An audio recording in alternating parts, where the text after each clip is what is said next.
Kids, I mean, these kids are everywhere. This is not new. I mean, these kids, most cities now have entire schools for these gifted children.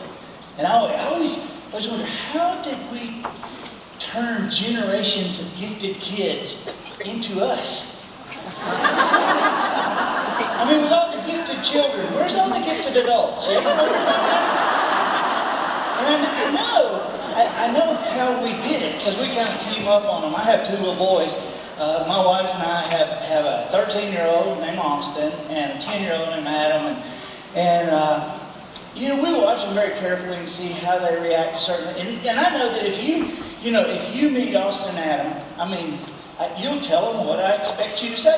Because we all say the same thing to kids. And he's curious. Have you ever heard that saying? People say that we learn more before the age of 12 than at any other time in our lives put together.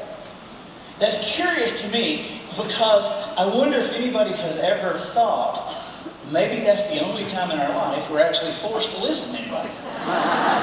Because after 13 or 14, you get pretty good at kind of acting like you're listening. But with kids, I mean, we team up on them. I mean, if I meet your grandkids or your kids, I'll tell them what you expect me to say. I'm good at it. Because we say, you can do anything you want to do. You can be whatever you want to be. In the United States of America, it doesn't matter where you start. Whatever you can conceive, you can achieve. That's what we tell kids. But then somewhere around 24 or 32, we start telling each other, don't get your hopes up. You need to be a little more realistic with your goals there. What is that? So I always wanted to tell people something they could do instead of, what they couldn't. And so I should really tell you what I really do for a living, because this has been a hard thing for me to figure out, really, over the years. Because you know how people, like if you're on an airplane, people say, well, what do you do for a living? And I always hated to say, I would never say, oh, well, I'm an author. Because, boy, that sounds like you think you're a big deal, doesn't it? And I never wanted to say, oh, I'm a speaker. Because, speakers like wear suits and have points. And I struggled for a long time about what I really do. And I finally figured it out. I finally figured out what I do, what I really do, what my value is to other people. Because I work with so many different things. I work with football teams. I work with basketball teams. I work a lot with corporations, some churches, some organizations, government entities. I work with entire cities sometimes. And so it's odd to figure out, like, well, what do I do that they need me to? And here's what I do. I'm a noticer. I'm probably the only professional noticer that you ever met. Because when God was passing out talents, I didn't get the good ones. I can't run fast, I can't sing great, but I notice little things that make a big difference in people's lives.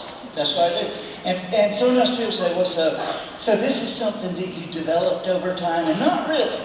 It's something that I have learned to understand and learned to apply, but it's nothing I really developed. Because it's one of those kind of things that even when I was a little kid, I had this.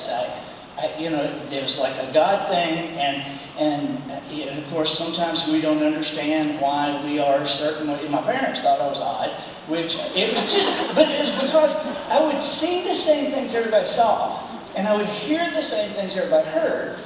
It would just mean something different to me. Like when my mom would say, don't play with those arrows, they'll poke your eye out. Don't play with that stick, it'll poke your eye out. Now, I'm a little kid, and I'm thinking, you can't poke your eye out with a stick. You poke it in. You poke it out, you gotta run it up through your nose. And I grew up in Alabama, which, we don't need to get too proud of that. We're really just like Georgia with bad roads, But hey, we are proud of the football in our state. Let me tell you this. I I talked to, in January, I got asked to, I went and spoke